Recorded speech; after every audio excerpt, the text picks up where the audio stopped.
국가정보자원관리원 화재로 국가 주요 전산망이 사흘째 먹통이 되고 각 부처의 업무가 중단되며 피해가 속출하고 있습니다. 특히 대민 행정 시스템이 마비되면서 국민 불편이 커지고 있습니다.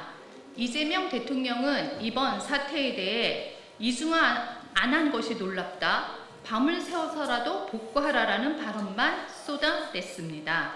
이번 사태는 국민이 놀랄 일이지 대통령이 놀랄 일이 아닙니다. 국가 시스템의 이중화 필요성을 지금까지도 인식하지 못하고 예측 가능한 일에 미리 대비하지 않았다면 그것은 대통령의 명백한 직무유기이자 무능의 결과입니다. 민생 쿠폰으로 수십조 원을 뿌리느냐 정작 국가 전상망 안전에 쓸 돈이 없었던 것입니까? 그 책임을 인정하기는커녕 대통령의 말 한마디 한마디가 스스로 무능과 책임 회피만 드러내고 있습니다. 이재명 대통령은 남탓하는 유체이탈 합법으로는 문제를 해결할 수 없다는 본인의 말을 기억하십시오. 또한 이재명 정부는 이런 상황에서도 중국 무비자 입국을 예정대로 시행하겠다고 밝혔습니다.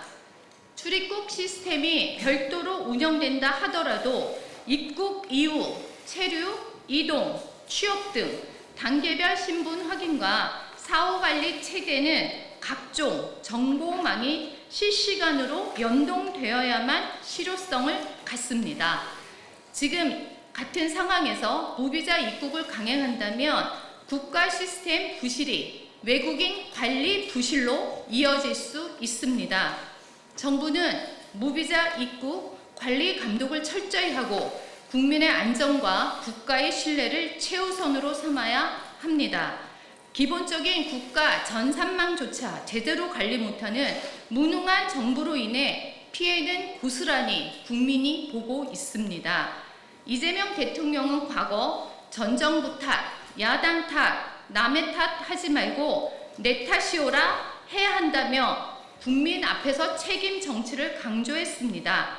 이제는 그 말 그대로 본인의 책임을 인정하고 윤호중 행정안전부 장관을 즉각 경질해야 합니다.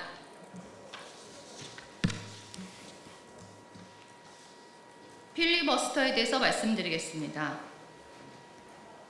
민주당이 끝내 국회를 장악해 정부조직법 등 개편안을 통과시켰습니다.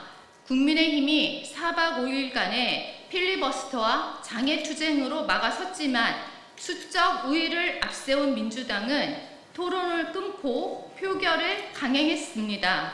협치의 약속은 휴지 조각이 되었고 국회는 다시 민주당 폭주의 무대가 되었습니다.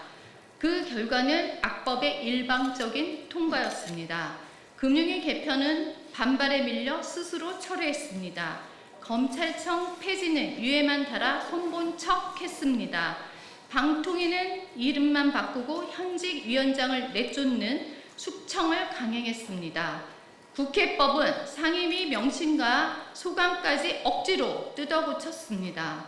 국감 직전 의원실의 질의와 피감기관 보고를 무력화시킨 행태는 정권에 불리한 국감을 피하려는 노골적인 꼼수였습니다. 소위 수정안도 야당 협의 없이 추석 전 처리 일정에 쫓겨 졸속으로 강행된 것입니다. 이제 민주당은 국회 증언 감정법까지 밀어붙이고 있습니다. 검찰총장만이 아니라 공수처장, 경찰청장까지 고발 대상을 넓히고 위원회 활동이 끝난 뒤에도 법사위원장 명의로 고발을 가능케 했습니다. 수사기관의 중간 보고와 출석을 강제하고 심지어 소급 적용까지 끼워 넣었습니다. 국회가 수사기관위에 군림하겠다는 발상입니다. 입법을 방자한 사법 절차 개입, 삼권 분립을 부정하는 폭거입니다. 필리버스터는 단순 절차가 아닙니다. 민주주의를 지키기 위한 최후의 경고였습니다. 법치를 무너뜨리고 언론을 장악하고 국회 권한까지 남용하는 입법 폭주를 드러내고 막아내기 위한 국민의 울부짖음이었습니다.